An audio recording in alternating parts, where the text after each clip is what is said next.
Okay, perfect. And also, one more thing prior to starting the agenda. We have the Slido application this year. So what we have to do is, Nikki, can we please have this slide? Just either go slido.com or you can scan this code and put hashtag HAT2023 to enter. We will have the sessions. We will have questions pop in. So every session we will have the questions in. You can put during the discussion your questions. So at the end of the session, we will be able to attend them. Okay? Great. Thank you, Mariana.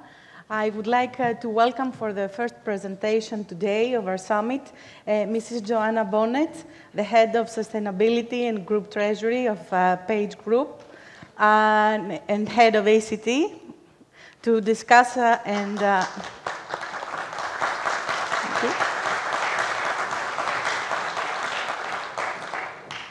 Thank you. She's here to discuss about the transformation of the role of the treasurer and how to move from treasury to sustainability and link ESG with treasury. The stage is yours. Thank you very much. Right, good morning, everyone. I'm here all day, so I'm mindful I'm going to zip through everything really, really quickly. Grab me in the breaks. I'm happy to talk about things in more detail. So if you look me up on LinkedIn, you'll see that I am a treasurer. I've done treasury for over 20 years. I'm currently the president of the ACT, so a very warm welcome I've received today, and thank you very much for inviting me and some of my wider colleagues from the EACT group. I'm also head of sustainability for Page Group. So for 20 years, it's been treasury, but for the last 4 or 5 years, I've actually done sustainability.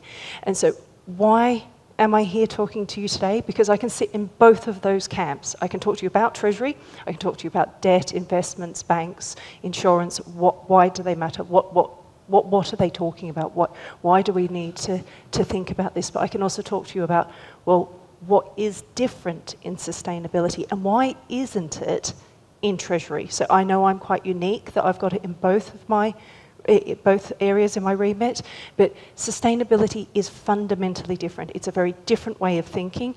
It's a very different way of working within an organization. And dare I say it, money isn't always the thing that we're thinking about. So it was a very big transformation for me. One thing you will notice, no matter who you're talking to about sustainability, there's always a question, what is it? What does it mean? Are we talking about charity work? Are we talking about our impact on society? Are we talking about the impact on environment? And when you start getting very technical about it, particularly in the regulatory environment, people start talking about the alphabet soup. And that's because of the amount of regulation that is coming into the sustainability space.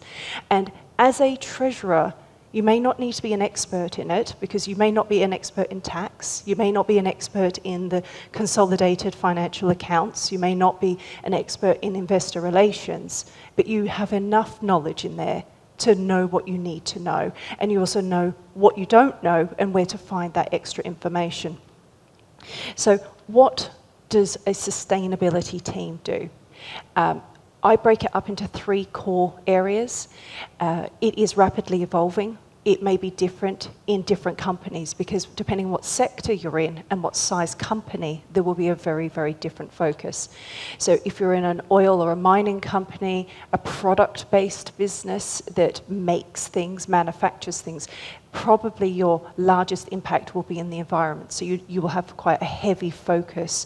You will be possibly sitting in the strategy part of the business, probably reporting into the CEO. You will possibly be working alongside the marketing teams.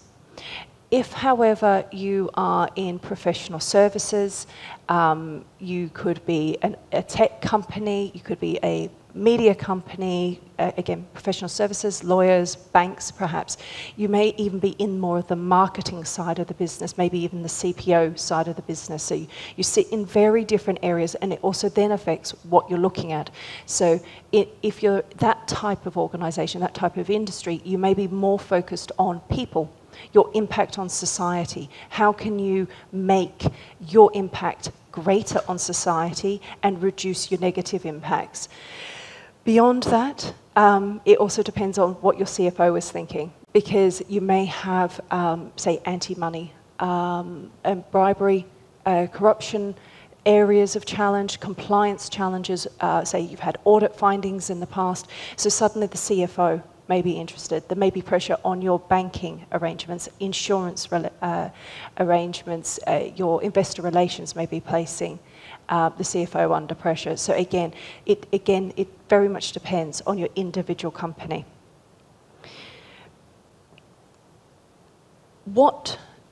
Why, as a treasurer, should you care?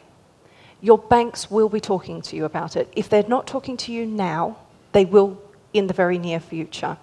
So banks care about it from several different ways, and I'm sure each of you who are having conversations about sustainability will have a unique experience as well, depending on what your business is, depending on where you are sitting in that business, to also where you sit in your bank's portfolio of their own client base. So banks need to report on their clients from an environmental perspective and from a social impact perspective. That particularly on the environmental side, they need to articulate Scope 1, 2 and 3 emissions. So Scope 1, this is what the bank does. Scope 2, this is what the bank does. You know, their building, their cars, their travel, their IT infrastructure. What's the environmental impact on that? But as clients, us, corporates, we are their clients and therefore we are their Scope 3. There are other things in their Scope 3, but we are their Scope 3. And so they, under regulation, are required to articulate your impact. And that will make them have decisions, maybe not now, but maybe in the future, of are they prepared to have your impact on their environmental balance sheet? Maybe not their financial balance sheet, but their environmental balance sheet. Are they prepared to have you on there? They will then also look at you through the lens of their customers, from gambling, tobacco, alcohol, defence. Are they prepared to have that type of sector on their, again, their environmental balance sheet, but also on their ethical balance sheet? When they start looking at their portfolios, are they prepared to support perhaps a single-use plastic company? So as a treasurer, this puts you in a unique position because you obviously need banking. You need to engage with that bank, and if that bank doesn't want to engage with you, well, where else are you going to go? You need to be able to understand, what does this mean? So you need to work with your sustainability team and your CFO, the CEO, the executive, to understand what is that long-term vision, that sustainable vision for the company, and then be able to translate that back to the bank into a narrative that is palatable for the bank, so they want to engage with you, they want to keep supporting you, whether that's through financing or even just your basic transactional banking. I'm not saying that it's going to happen straight away, but there is definitely examples across Europe, certainly in the UK, where banks are making some of those tough choices and putting corporates in an awkward position to work out, well, where am I going to go? It's not just banks, and you think about all of your system providers, all of your stakeholders as a group treasurer. You may be in the pension space. Your pensions may be part of your remit. So are you under pressure from your employees about a sustainable pension? What does that look like? They obviously want a pension, they want sort of money within their retirement, but what are you investing in? What are those products that you're investing in as a pension and trustee? From an insurance perspective, there's another lens to look through. Insurers are now, also under similar regulation from banks, required to look at their Scope 3. Again, you are a client of theirs, so they need to make sure that they are able to withstand your impact morally, ethically, from societal perspective, but also environmentally within their portfolio. So you sit there and you have to sit there and think, okay, well, if I don't do it, is it going to cost me more? It might cost you more from a debt perspective. That's one way of looking at it. It might also cost you more from the perspective of your insurance. So you can actually lower your premiums by understanding what your sustainable narrative is, perhaps bringing in the head of sustainability or the sustainability manager or whoever that is in your business into those meetings once a year for your annual review of insurance. Let's talk about sustainability. Let's talk about the hard work we've done, and here's the person that can tell you all the details. That's certainly a big change that we've seen in the UK market over the last 18 months. The insurers are asking about it, and very specifically, the D&O insurance. What is the risk for the directors and officers of this business if they don't have an adequate and robust narrative attached to sustainability? Those premiums are going up significantly.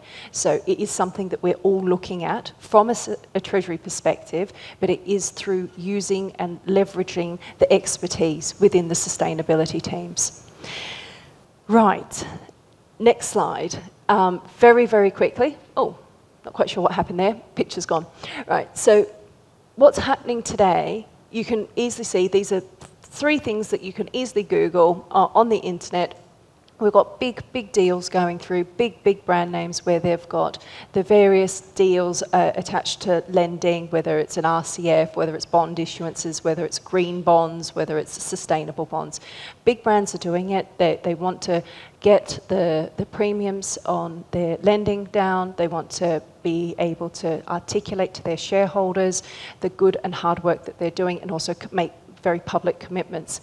Equally, and you will be able to see this is the 3rd example at the bottom, we've had one of a UK's first greenwashing claims attached to financing. It was in our major press. That's not where you as a treasurer want to be. You don't want to be the treasurer of Wood, and I do know him, but you don't want to be the treasurer of Wood and having that on the news the next day. That's not a pleasant place to be. So what for them, they had green lending, but then they sold some of their businesses, which then made them breach all of their sustainable and green KPIs, which then forced them into what was classed as greenwashing attached to the media. So it's something for us to think about, and therefore it is really important to understand the strategy. It goes back to the strategy. What's happening in the strategy? What does that mean from a sustainability perspective? And then how will that impact my KPIs that you've signed up to within whatever lending facilities you've got? Right, so last slide, mindful of time. Why is this important to you? So ignore the banks, ignore the insurance, ignore the rating agencies. From the perspective of your team, potentially you're wanting graduates in your team. People want to be at the cutting edge of technology, they want to be doing exciting things, and they want to be at the front of the leader group. If you're looking at things like sustainable green debt, sustainable investments, you're able to start making case studies. You're not able to upgrade your skill set as a treasurer, but that of your team, and then you'll find it easier to recruit into your team, and you'll be able to get the better job market in the candidates. You'll be able to attract the best talent out there. So that's the end of my presentation, but I'm mindful we're going straight into a panel session. Of course, thank you very much.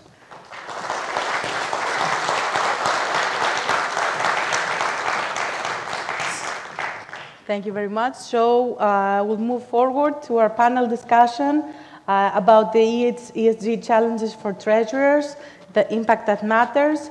I would like to welcome our moderator, Mrs. Mania Kimpezi, Mr. Alexandros Petrakidis, Mr. Craig Gosnell to join Mrs. Bonnett on the stage. Thank you very much. Good morning from my side as well. It's a great pleasure here today to have with me and welcome on the stage Mrs. Anna Bonnett, you already met her, and Mr. Greg Gosnell and Mr. Alexandros Petrakidis. Greg Gosnell is the Senior Director of ESG Sustainability and leads Sustainability Fitch business development strategy for corporate issuers.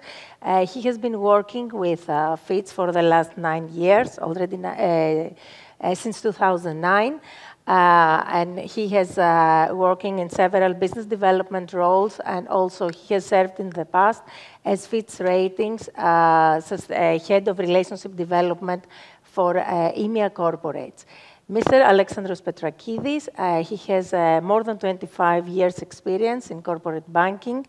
Currently, he is the head of large corporate divisions in Eurobank, and he is managing relationships with large groups in telecommunication, gaming, and large infrastructure, and also energy sector.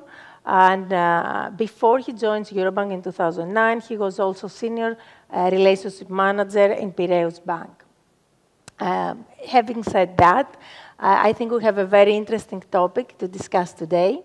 So sustainability, it's a really hot topic. It is here to stay.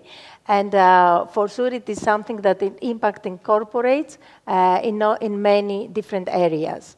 So what do you think about Treasury?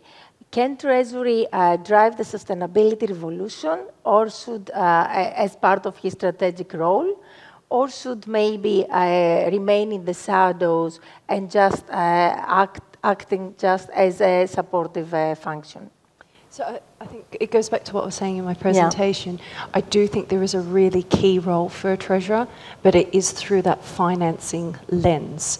I think there's a lot to do, and so it's to make sure that you know your stuff, you know what your business is doing, you're able to articulate that to the banks and the rating agencies or whoever you're engaging with, but it's through, as a treasurer rather than as a head of sustainability. Mm-hmm. Greg, what would you think about it? Yeah, no, it's, and Kalimera, nice to be here, thanks for having us. No, it's really interesting, because I guess nothing's sort of permanent, or nothing's sort of finally decided. I think treasurers can absolutely be at the heart of a sustainability sort of discussion and leadership, and generally in organizations, I think people are looking for whoever's got that sort of passion or, I don't know, fire in their sort of belly to help initiate or complete or play their part in a collaborative sort of sustainability effort. So Fitch, as well as most of the companies that I see, have not absolutely buttoned down exactly who's doing what and who's leading or contributing. But over the last few years, it's been very clear that sort of the company strategy informs the financing strategy, and that's the way it should flow. Mm-hmm. But treasurers can absolutely be at the heart of that and completely need to understand, given their role and who they speak to, absolutely need to understand what that sustainability strategy looks like. Mm-hmm. And Alexandros, what do you think? Fully agree with. Sorry, can you hear me? Okay. Mm-hmm. So fully agree with what's been said so far. I mean, treasurers are actually the primary point of contact with banks, with debt investors, major stakeholders, of course, and they convey the message of change within the organization. And it goes without saying that they are at the forefront of sustainability financing transactions. So they are catalysts in the process. Mm-hmm. I totally agree, and I believe also that we all here agree and understand that sustainability is a top priority for corporate treasurers. Joanna, where do you think that they should focus their agenda on? I think it's, firstly, it's upskilling, understanding what does sustainability mean for your organization and how you can play that role. So I think that's one priority. But I think treasurers' priorities are broad. Again, it might depend on the company. Is it the debt that's currently the focus, or have you got a big M&A coming up, or is it foreign exchange?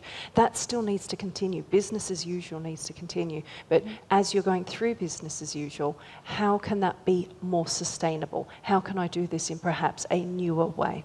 Mm-hmm. Yeah, indeed. And because you see that sustainability is everywhere in Treasury nowadays, right? And you need to have a good understanding of what does it actually mean, because it's affecting lots of areas, and also it helps you to understand better and analyze the sustainability ratios, etc., and which is very important for corporate and banks as well. Yeah. So Alexandros, from your side, regarding sustainability evaluation, rating agencies, rating analysis, ratios analysis, what should the banks expect from the corporates, and how strictly are you going to evaluate them? Well, definitely, first of all, what we need is reliable results. So this cannot be attained with the active support of corporates. And what banks expect is, of course, transparency, accuracy in terms of information provided by corporates. And banks, of course, expect corporates to be in full compliance with their reporting requirements. And most importantly, what banks expect from corporates is to be committed to delivering value across all aspects of ESG through best practices. Now, in terms of strictness, banks do not wish to punish clients. What they want is to support them in their transition journey. So what they are going to do is basically to allow for time required reasonably required for steps to be taken, subject, of course, to regulatory restrictions they face. And indeed, the reliability and the transparency on the figures is something that it's a common demand from all parties that are part of this sustainability journey. And what about the rating agencies, Greg? I mean, how do they see the future of sustainability reporting? And is it probably that at some point we'll end up in a more unified, specific ratios? Because currently there are so many of them. Yeah, it's definitely a minefield. So sustainability reporting is absolutely imperative. So there's been great efforts over the previous years to sort of have voluntary frameworks by either sector or industry to help move things forward. But there's been a sort of, I guess it's reached its place where there's so many that are reasonably similar but not identical that it puts a huge burden on the Treasury team or the company organization to keep up with various moving parts that are required or requested of them to supply ESG data or information too. So it's a huge amount of work. So the drives through and I saw in the alphabet soup, the CSRD, the Corporate Sustainable Reporting Directive, and the ISSB, the International Sustainable Standards Board, are hugely important to create a sort of global baseline or global framework or European framework to be able to report on material ESG data and metrics in a consistent, required, thorough, decision-useful way. Yeah. Now, the good news is that is converging, and so that should aid all stakeholders, ultimately, in the next 3, 4, 5 years, to be able to review assured, verified, complete, accurate ESG data.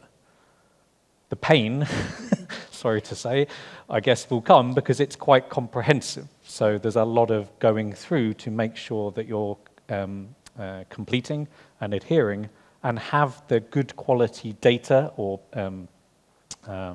disciplines in place to be able to feel comfortable with what you are sharing. So sort of moving from sort of divergent to convergence around sort of the frameworks, which will help. And then ultimately, under something like the European Single Access Point, ESG data will effectively sit as a public good, a bit like financial data. Yeah. So financial data under the IFRS took a reasonably long time to get implemented and such. And obviously everyone in sustainability is sort of reasonably impatient that we all need to see sort of action and change today. But it is coming, and I think in a relatively short space of time to have ESG data and metrics sitting alongside financial data and metrics as complete, assured, verified is a huge, huge, huge step forward, and really genuinely positive in quite a short space of time, really. Not to be underestimated how much work. So CSRD, I'm currently reviewing this with my sustainability hat on, and we think we've got 1,041 data points that we need to now find within our organisation that we don't currently report on. Yet we currently meet all regulation and regulatory reporting requirements, and we've already got 400 data points on environmental. So it's not just a slight step up; it is a significant step up through this period. So it's a good thing, but it will be very challenging for sustainability teams and the financial reporting teams and the audit teams to actually get to a place where we're all comfortable and able to comply with the law.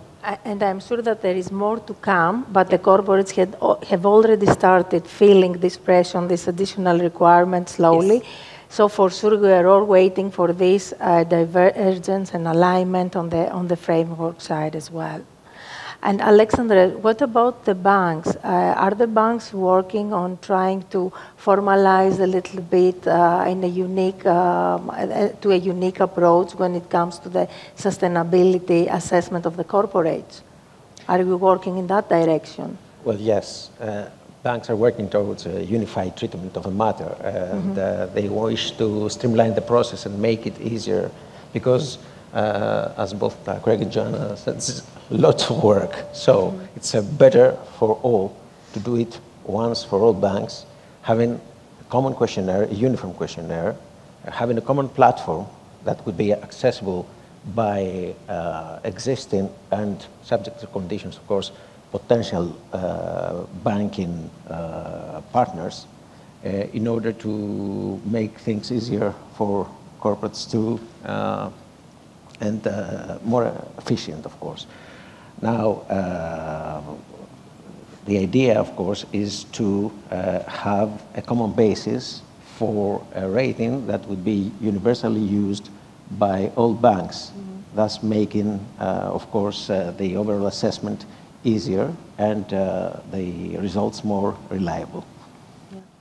That would be great. And it is nice seeing that credit ratings and banks also are working in a way, and they're taking targeted actions in order to be prepared in a very structured and efficient way for the new requirements.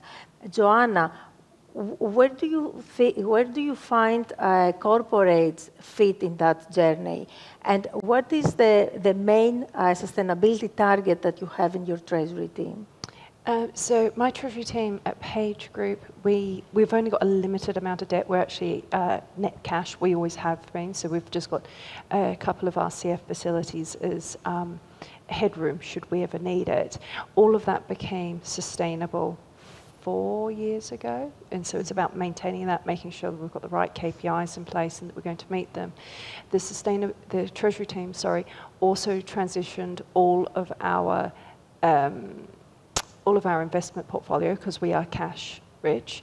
So all of that became sustainable as well. So we were one of the first to become 100% sustainable in our investments. But where do we sit in this landscape between sort of rating agencies and banks? It's about not being pressured. This is definitely with my treasury hat on, not being pressured by a bank or a rating agency to, dare I say it, jump into a rating too quickly or jump into KPIs that may suit the bank, but are ultimately not in the best interest of the company. So it's very similar to your financial ratios that we've all loved and breathed and lived with for the last 20, 30 years. We take a lot of time to consider what's that interest debt ratio, where will we sit, what will that look like should subsidiaries being sold or whatever. The same sort of due diligence from a corporate needs to happen in the sustainability KPIs, because we need to make sure very carefully they're in the best interests of the company as well. Mm-hmm. That's very good, and it's tied very well with the next question that I want to do to Greg, and it has to do with the greenwashing. How is it, do you believe that it is possible for the rating agents to identify greenwashing or maybe inflated ESG commitments? It would be nice if you have an example and if you could comment on that. I think it's the juicy question of the panel, right? It's a good question. It's a fair question. Yeah, the G word, the green washing. So I think it's got to be broken down a little bit. Which a lot of people put ESG and ratings in a sort of broad bucket. And I was here last year and I'm not pretending anyone will sort of remember the slide, but it still sort of stands that there is credit ratings that look at the relevance of ESG in the credit rating, but that's kind of on the financial materiality side of this whole single double materiality. The ESG risk ratings that people like Sustainalytics, MSCI do are the equity equivalent, if you like, so credit ratings, debt markets, all risk, ESG risk ratings, equity, ESG. So as the climate and society changes, what risks does that pose to the stock value, enterprise value of a company, and how are they managing those risks?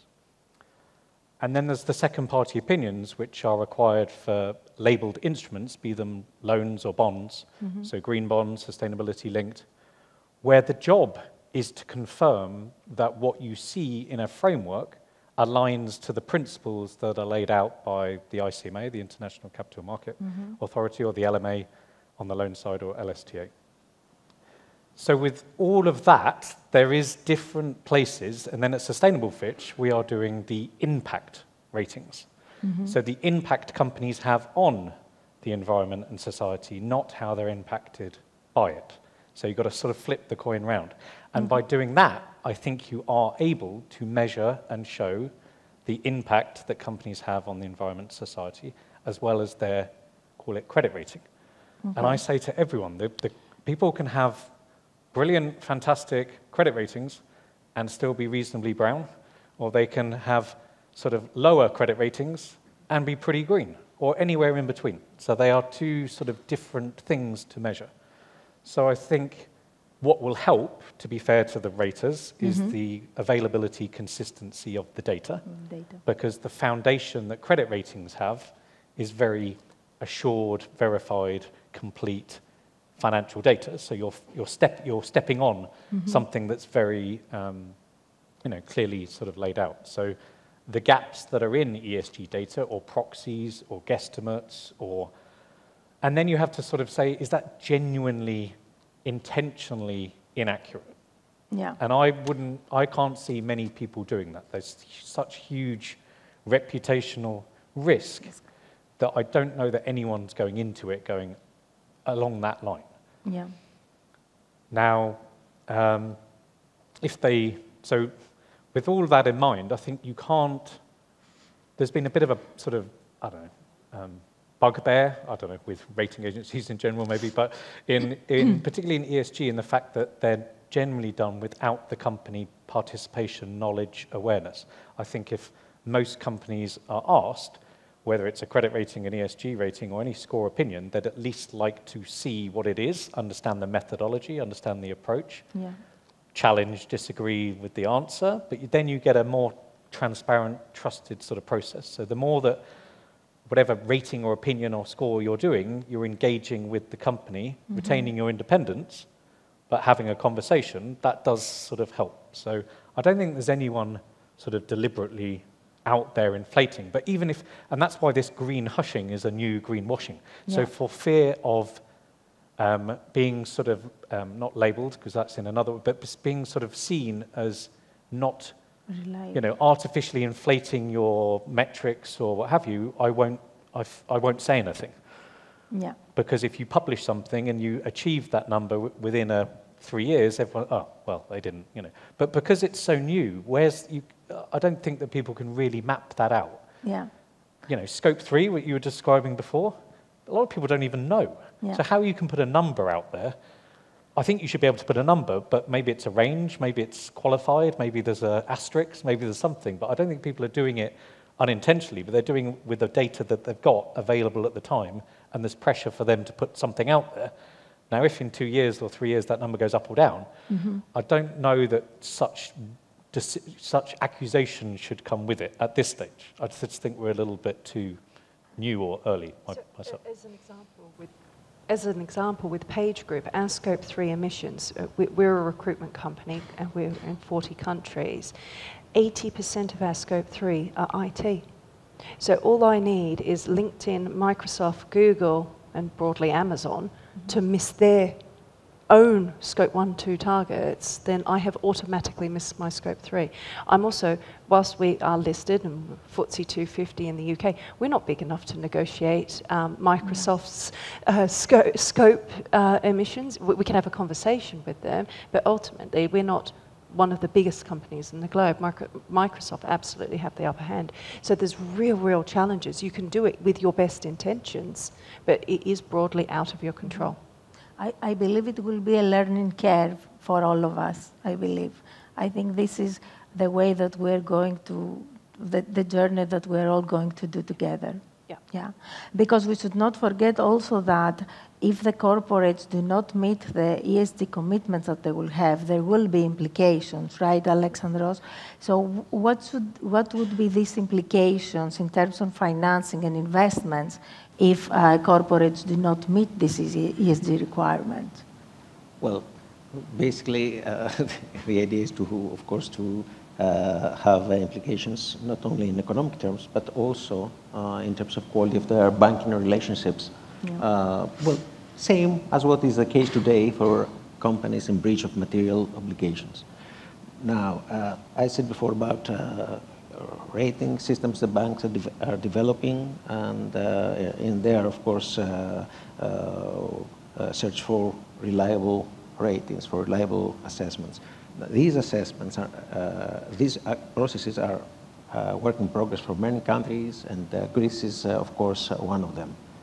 They are, by the way, they are a reality in some countries like Austria.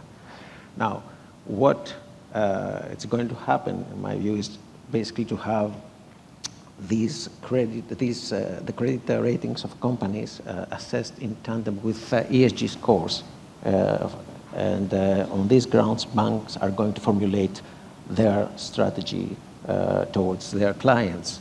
So sustainability transition is a material aspect of a company's status going forward, and a decisive factor regarding its relationships. And low scores, bad performance, a profile that it's basically negative suggests low appetite, if no appetite. So having a strong balance sheet is not going to be good enough in the future. It's basically about following good practices, which is going to be the only mitigant in this direction. So what we are saying actually is that a solid credit profile will not be sufficient anymore for our bank relationships, right? Yes. So this changed everything that we knew so far. And it goes even beyond that, because I have also heard that many people are saying, and they're believing that in future the sustainability will be the new corporate norm. So do you agree with this statement? And when do you believe that this may happen?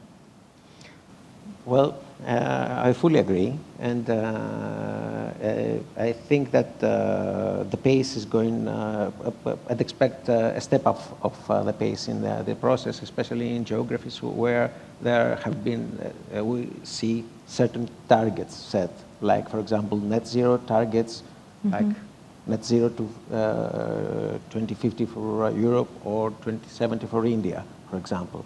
So, yes, changes are happening rapidly. Joanna said that before, and I'd expect, a pace step up, as I said before. Joanne, your view? I do. The last point? I do, and I also agree that it will depend on what sector you're working in and also where you're present. That will have a big impact of when it will affect you. But I think as treasurers, we've all got the ability to learn about it now, understand what the business has in their strategic review. What does sustainability mean for the business, and how can you play your role in that? Greg, your view? No, yeah, 100% sort of, I don't know, not just green, because the, very excitingly, the sort of climate side is hugely important, don't get me wrong, but over the last few years, you've seen this sort of interconnectability between the E and the S. You can do good E and go the other way with the S, or vice versa, so they're coming closer together, but also the making biodiversity and sort of nature tangible for investors is coming. So the with another alphabet soup, the TNFD, which is the Task Force for Nature Financial Disclosure. That's going to be launched sometime in September, and that's the kind of nature equivalent of climate. And then the learnings from that and how nature and biodiversity can become real is quite exciting, because that's another hugely important kind of area to develop. So it's here to stay. Yeah. So thank you very much. We will conclude our session with this question, and then we will continue with the presentation on ESG development that Greg will share with us. We will stay on the stage, and we will take your questions right after Greg's presentation. So Greg, the floor is yours.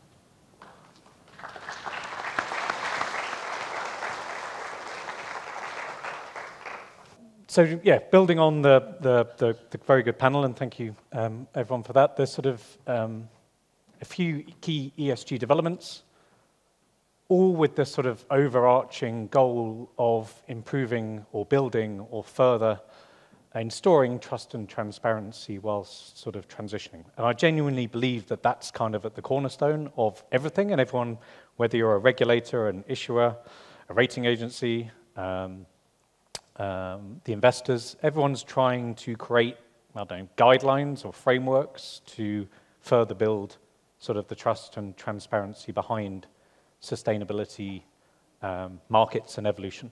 We've talked quite a lot about, or in the panel, about sustainability reporting, so I'll leave that one. The main part of my sort of few minutes is on ESG rating regulation. Just a couple of words on sort of ESG and fixed income. So over the last, it continues to evolve at a fairly sort of rapid pace. So anything within that sort of green, sustainability linked, seen a couple of blue bonds, transition bonds. There might be some further development within the categories, but broadly speaking, there is 4 categories: green, social, sustainability, which are called use of proceeds, or sustainability linked, which are general corporate purposes with KPIs attached to ESG performance. But the bar, or what's expected by investors, keeps rising, as it should. So that's kind of, it's still going at a fairly rapid pace. So what was good, aligned, meets 2 or 3 years ago is not maybe how new bonds or loans come to the market. And the sustainability-linked instrument continues to get lots of conversation and dialogue around the pros and cons. It is a very good transitional tool because you don't need that sort of lumpy capex and opex to sort of to put under a use of proceeds instrument. But defining and setting the appropriate risk return around sustainability performance is still a market trying to find its feet.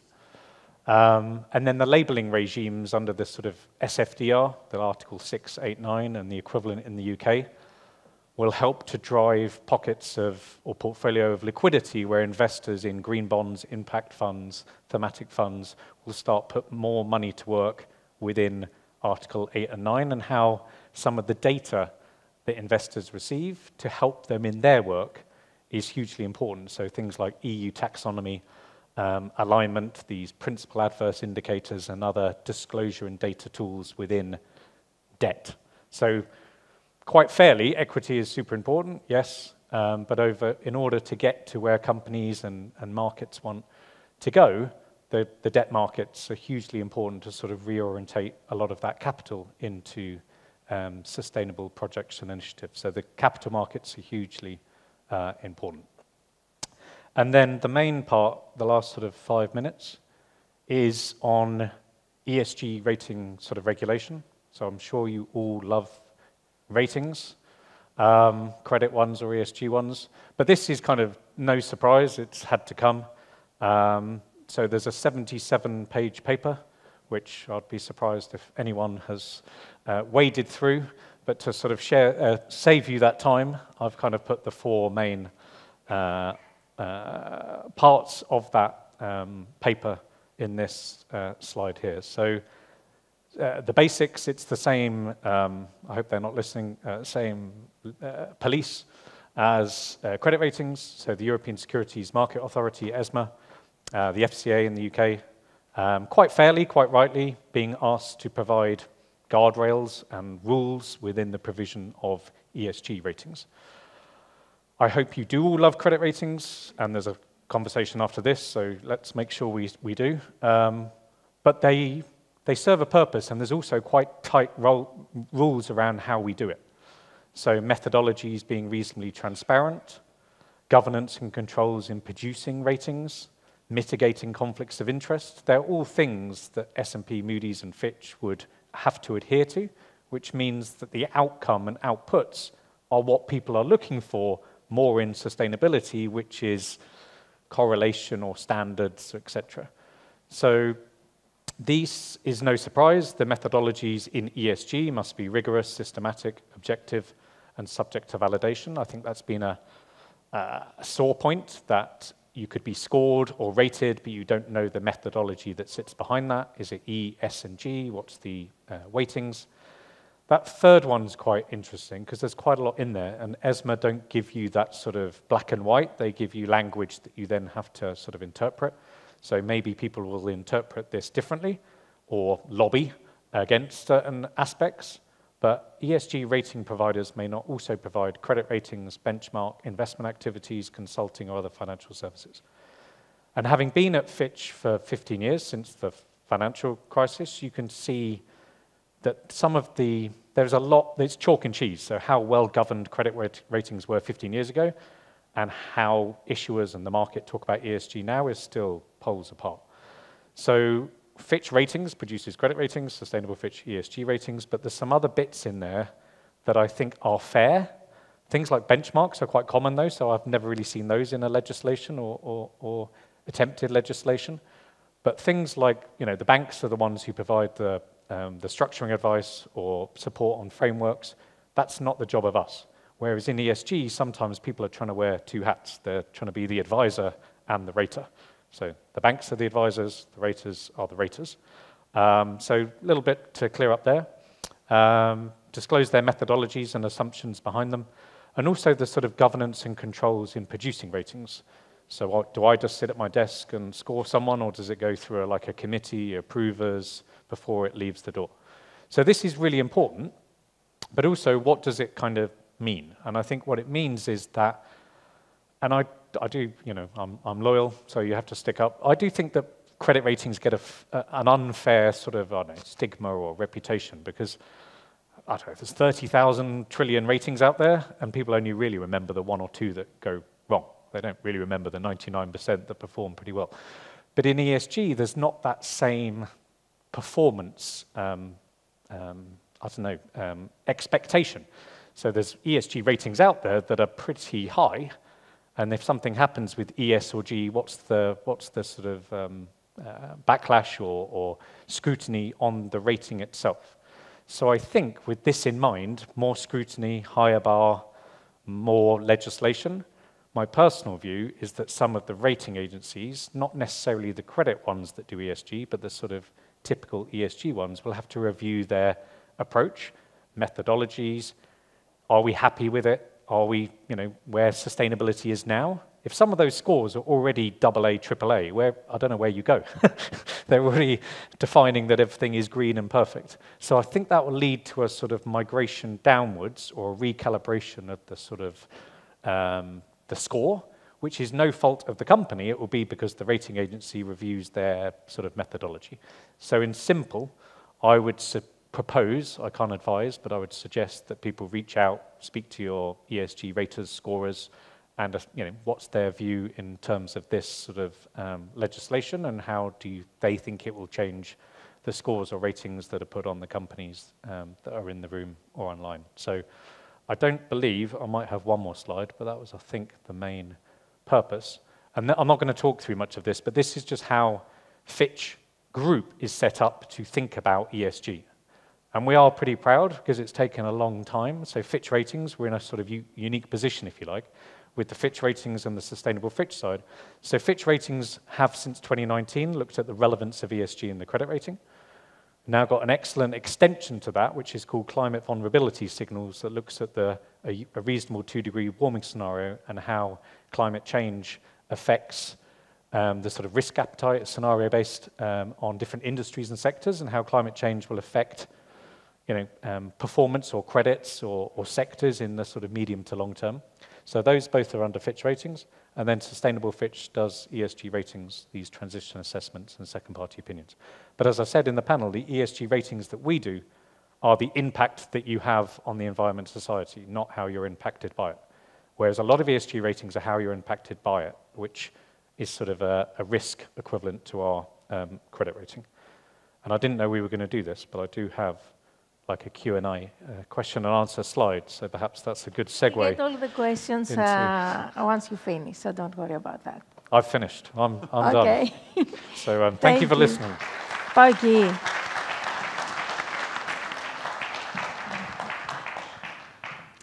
Okay, so we will proceed. We have already received some questions.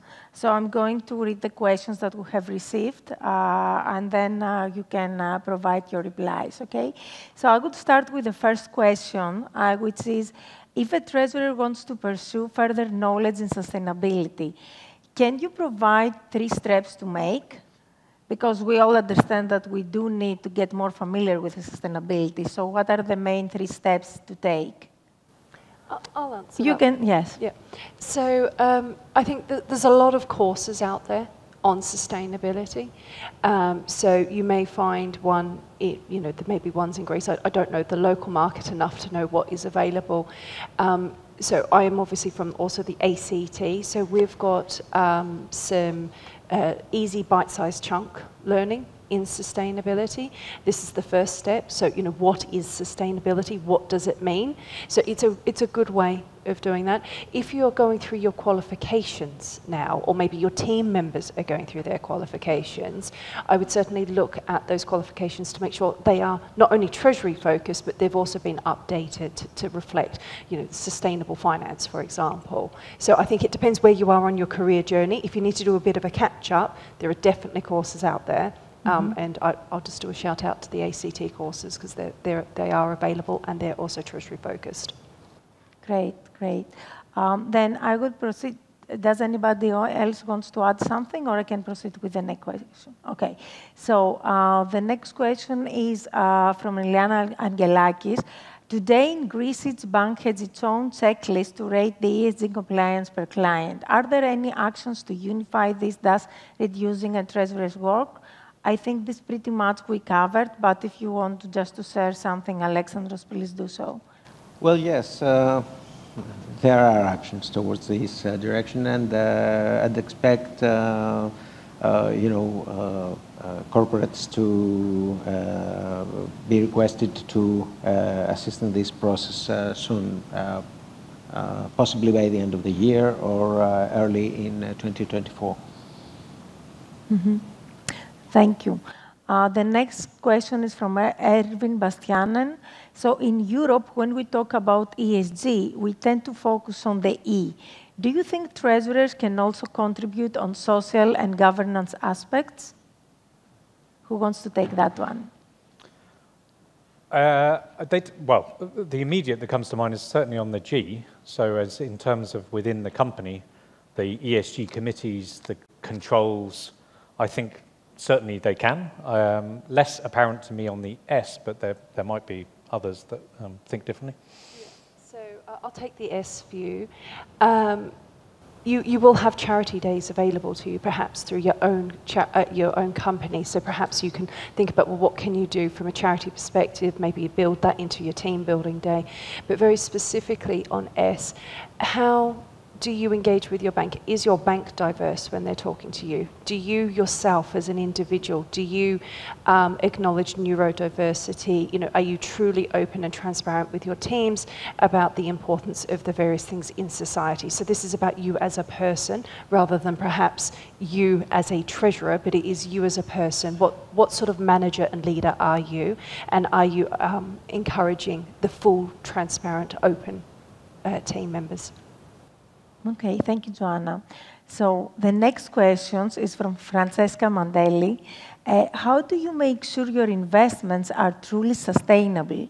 What due diligence do you do when buying an investment solutions? Do you trust the bank's ESG labels?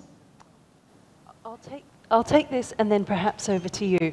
So when my team did the due diligence, it was a lot of work, but it was interesting, it was new. So they had to upskill themselves to understand, well, what is a sustainable investment? What are, we're talking about SDFR 8 and 9, versus 6, where are those investments sitting? What does that mean for our risk policy, our investment policy? Where are we comfortable? We ended up in a place where we wanted only 8 and 9 in the category. So it was a big upskill of us, but it was also an upskill of our board because we had to have that review approved by the board. Did we trust the banks? The answer to that was no. We asked them an awful lot of information, and we actually went underneath their portfolios and said, okay, no, we really want to see under the hood here. What does this mean? What would we be investing in? Because we equally didn't want to be classed as greenwashing. We didn't want to, in good faith, go into a portfolio and then find out that it wasn't actually truly sustainable. Maybe. Well, not much to add. I think that banks try their best to, because they have much to lose if an investment proves out not to be truly ESG. So I think that we can be trusted in this direction. Yeah. Do we have time for one more question? Or maybe because Joanna, Alex, and Greg will be with us also for the rest of the day, so you may also reach out to them directly for the outstanding questions, but also for any other questions that you may have. Right? Okay, so I would like to thank very much for your participation and also for this insightful discussion. And as I said, all three of our panelists will be with us during the rest of the day, so you can raise any further questions that you may have with them. So thank you very much. Thank you very much. Thank you.